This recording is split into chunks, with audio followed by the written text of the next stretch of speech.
Hey everybody, welcome back to the channel. My name is Justin. You're on Fast Entrepreneur. I'm going to do an end of the month update, crypto update. So if you're new, thanks for being here. Stick around. If not, if you've been here for a little while, welcome back, guys. I've kind of been lying low a little bit for the last few months, and I'll get into as to why, what I'm doing and what I'm thinking about. But let's get into it. Again, nothing is ever financial advice. Do your own research. I'm just a regular guy. I've been following crypto for a while, find it very exciting, and sharing and learning along with y'all. So, why have I been lying low? Well, two reasons. One, big thing last year, I had an X account, a Twitter account, and I think it's because I was doing some social farming, right? If you've seen those people kind of like hashtag, or $ for certain projects, I think that I got blocked because probably the algorithm looked at me as being spammy, and I know that this has happened to other people as well.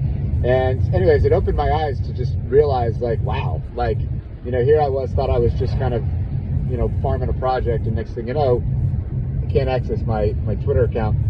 And the repercussions are not just that you don't have your Twitter account, but, if you have your Twitter account connected to anything else, or to, like, a friend tech, or any other, something socialify, you may not even have access to those platforms as well. So, made me think a little bit, and I figured, take a step back, because obviously I don't control that. Just like with YouTube, I mean, I don't really own this account. I mean, I could possibly download all the videos, and, I guess if I lose an account, you can re-upload them to a new one. But, anyways, until I migrate to a decentralized platform, which they're out there, but and you're probably familiar with a few of them, like say Farcaster is one. There's a few out there, but that is part of the reason why I took some time out. And the other part of the reason is just kind of like sometimes in crypto, and I've noticed this, and maybe this is the same thing in you. Maybe you're not even in crypto. This is just in life in general. Sometimes it just gets so overwhelming with like new information or busyness that like you just find yourself like yada yada yada yada. And sometimes I just need a little bit of break to like, all right, pause. There's always opportunities out there. You just gotta find them. But the real question is like, what do I want to do, right? What do I want to spend my time doing? Where do I want to spend my effort? How do I find, not just in crypto, but how do I find a good balance between what I'm doing, how I'm doing it with life. And so, I've really been just kind of thinking about like, okay, going into, hopefully this bull run continues. The halving just happened, and we're kind of like at a sideways chop. We've had a little bit of a run up, so far, the last several months. But assuming maybe that this thing isn't over quite yet on this cycle, what do I want to do, and how do I want to do it? So I always come back to diversification. I think that's just a great principle for life, to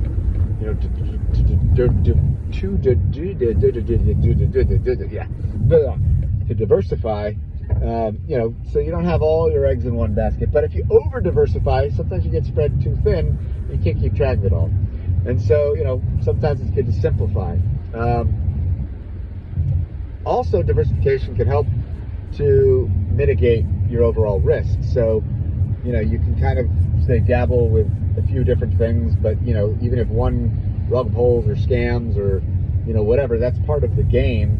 You could still, it's not going to make or break potentially, if you're diversified. Whereas if you had 100% of everything you own and you throw it into something silly like say baked beans, right, which is a new, I don't know if it's an investment. They call it this miner. I've made a few videos in the last few days. That's why I bring it up. But I mean, I think it'd be silly to throw a large portion into something like that, because if it goes to zero, you'll lose everything. Whereas, projects, like say Bitcoin or Ethereum or some of the other blue chips, as long as crypto holds up, there's a greater chance that those things will be, won't be as volatile. But this is crypto, right? Crypto is a volatile asset.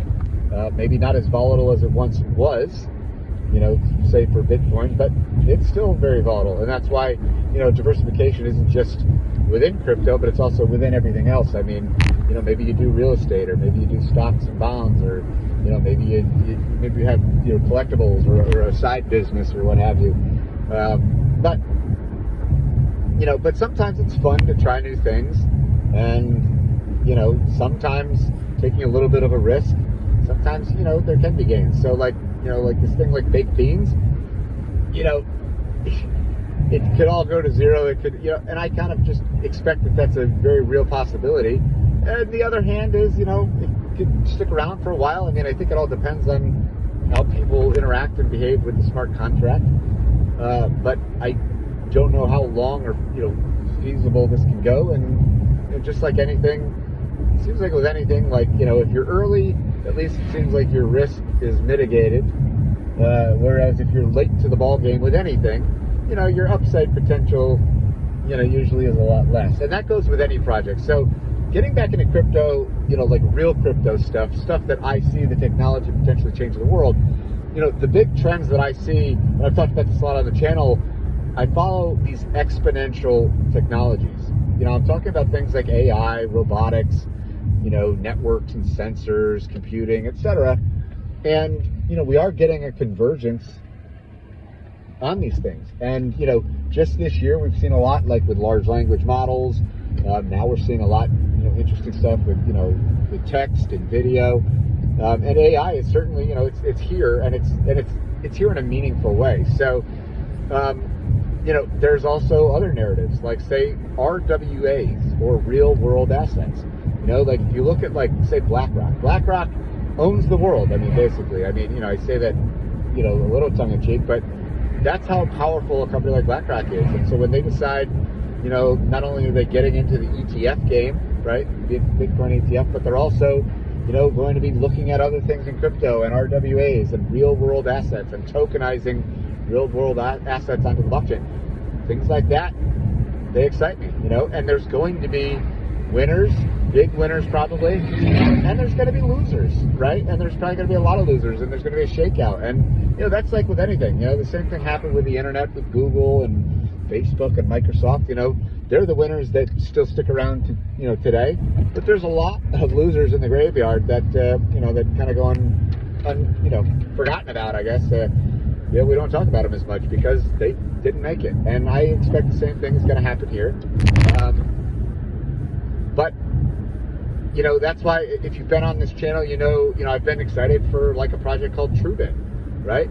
I mean, TRUEBIT, in my opinion, I'm not like a super techie guy. I think the tech, if it is what I think it is, I think that this is, possibly fundamental, monumental, could be groundbreaking, but it still has to be executed and implemented, right?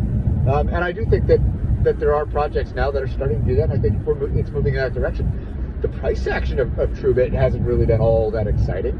I think it was at a low of maybe, say, 6 cents, and maybe now it's trading at like 3 times that. But I still see a project like TRUEBIT as it could everything go to zero. But the chance it goes to zero is okay, fine. But I don't see that as a high likely. But I do see that its upside potential, if it is what I think it might be, could be, we're talking 10x, 100x, maybe even more.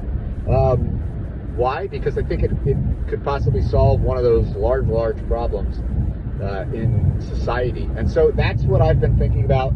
I can go on, and maybe I'll shoot another video at another time. But I'm looking at, simplifying, diversifying, deciding where I want to spend my time and effort, especially, and, in the next 3-6 months, say, because at the end of the day, I want to have fun, and I want to, make money, and I want to help others, and, I want to learn, and I don't want it to take up all my time either. Like, I want to do a lot of other things. So, anyways, I'll probably come back in another video, but that's it.